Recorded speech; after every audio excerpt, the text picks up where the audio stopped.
Punjabi radio USA पेश करता है अज दा दिन सिख इतिहास विच।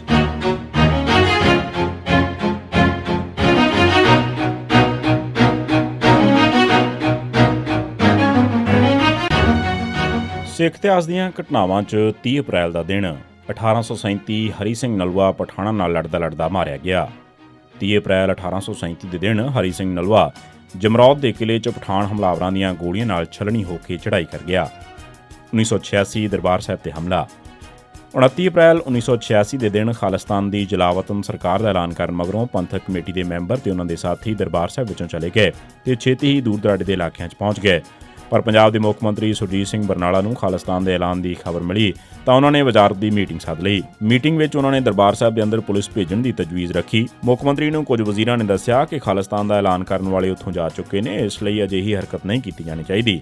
ਪੰਜਾਬ ਪੁਲਿਸ ਦੇ ਆਈਜੀ ਰੁਬੈਰੋ ਨੇ ਵੀ ਮੁੱਖ ਮੰਤਰੀ ਨੂੰ ਇਹੀ ਦੱਸਿਆ ਸੀ।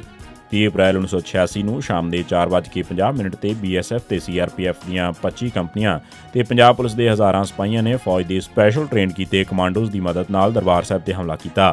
ਫੌਜ ਦੀਆਂ 7 ਕੰਪਨੀਆਂ ਗੁਰੂ ਰਾਮਦਾਸ ਸਰਾਂ ਵਾਲੇ ਪਾਸਿਓਂ ਦਾਖਲ ਹੋਈਆਂ ਤੇ ਇਸ ਦੇ ਨਾਲ ਹੀ 6 ਕੰਪਨੀਆਂ ਦਰਬਾਰ ਸਾਹਿਬ ਦੀ ਪਰਿਕਰਮਾ 'ਚ ਦਾਖਲ ਹੋ ਗਈਆਂ। 12 ਹੋਰ ਕੰਪਨੀਆਂ ਨੇ ਦਰਬਾਰ ਸਾਹਿਬ ਕੰਪਲੈਕਸ ਨੂੰ ਘੇਰਾ ਪਾਇਆ।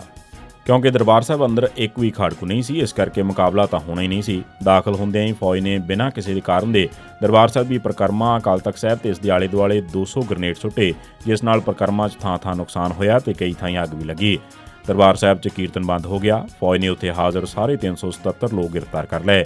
ਇਹਨਾਂ 'ਚੋਂ 30 ਔਰਤਾਂ, 25 ਬੰਗਲਾਦੇਸ਼ੀ ਮੁਸਾਫਰ ਤੇ 321 ਸਿੱਖ ਸ਼ਰਧਾਲੂ ਸਨ।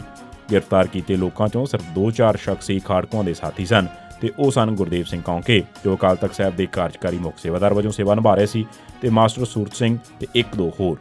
ਗ੍ਰਿਫਤਾਰ ਕੀਤੇ ਸਿੱਖਾਂ ਨੂੰ ਹੱਦ ਦਰਜੇ ਦੇ ਤਸੀਹੇ ਦਿੱਤੇ ਗਏ। ਫੌਜ ਨੇ ਸਿਰਫ ਦਰਬਾਰ ਸਾਹਿਬ ਹੀ ਨਹੀਂ ਬਲਕਿ ਗੁਰਦੁਆਰਾ ਸ਼ਹੀਦ ਬਾਬਾ ਦੀਪ ਸਿੰਘ ਅੰਮ੍ਰਿਤਸਰ, ਦਰਬਾਰ ਸਾਹਿਬ ਤਰਨਤਾਰਨ, ਸਤਕਰਤਾਰੀਆ ਗੁਰਦੁਆਰਾ ਬਟਾਲਾ, ਬਾਠ ਸਾਹਿਬ, ਨੌਸ਼ਹਿਰਾ ਮੱਝਾ ਸਿੰਘ, ਦਮਦਮਾ ਸਾਹਿਬ, ਬੁਰਜ ਸਾਹਿਬ, ਕੰਧ ਸਾਹਿਬ ਬਟਾਲਾ, ਆਰਾਮ ਥੰਮਣ, ਖੁਜਾਲਾ, ਭੁਬਲੀ, ਹਰਗੋਬਿੰਦਪੁਰ ਤੇ ਕਈ ਹੋਰ ਗੁਰਦੁਆਰਿਆਂ ਤੇ ਵੀ ਹਮਲਾ ਕੀਤਾ ਸੀ। 30 ਅਪ੍ਰੈਲ 1987 ਦੇ ਦਿਨ ਜਤਿੰਦਰ ਸਿੰਘ ਬਹਿਰਾਮ ਜਲੰਧਰ ਨੇੜੇ ਨਕਲੀ ਪੁਲਿਸ ਮੁਕਾਬਲੇ ਸ਼ਹੀਦ ਕੀਤਾ ਗਿਆ। ਇਹਨਾਂ ਹੀ ਦਿਨਾਂ 'ਚ ਬੱਬਰ ਖਾਲਸਾ ਦੇ ਹਰੀ ਸਿੰਘ ਨੂੰ ਨਕਲੀ ਮੁਕਾਬਲੇ ਸ਼ਹੀਦ ਕੀਤਾ ਗਿਆ। 30 ਅਪ੍ਰੈਲ 1999 ਦੇ ਦਿਨ ਪੰਜਾਬ ਪੁਲਿਸ ਨੇ ਸੁਖਦੇਵ ਸਿੰਘ ਵਾਸੀ ਝਾਮਕਾ, ਬਲਰਾਜ ਸਿੰਘ ਰਾਜੀ ਵਾਸੀ ਸਰਹਾਲੀ ਜਲੰਧਰ, ਕੁਲਵਿੰਦਰ ਸਿੰਘ ਬੱਬਰ, ਰਾਜਵੀਰ ਸਿੰਘ ਵਾਸੀ ਭਾਟੀਕੇ, ਮੋਹਰ ਸਿੰਘ ਵਾਸੀ ਸੰਗਤਪੁਰਾ ਫਰੀਦਕੋਟ, ਨਿਰਮਲ ਸਿੰਘ ਨਿੰਮਾ ਵਾਸੀ ਸਿੱਧਵਾਂ, ਸੇਵਾ ਸਿੰਘ ਬਰਾੜ ਵਾਸੀ ਸੰਗਰੂਰ, ਇੰਦਰਜੀਤ ਸਿੰਘ ਵਾਸੀ ਰਤਨਗੜ੍ਹ ਰੋਪੜ ਨੂੰ ਵੀ ਨਕਲੀ ਮੁਕਾਬਲਿਆਂ ਸ਼ਹੀਦ ਕੀਤਾ। ਇਹ ਸੀ ਸਿੱਖ ਇਤਿਹਾਸ ਦੀਆਂ ਘਟਨਾਵਾਂ 'ਚ 30 ਅਪ੍ਰੈਲ ਦਾ ਦਿਨ।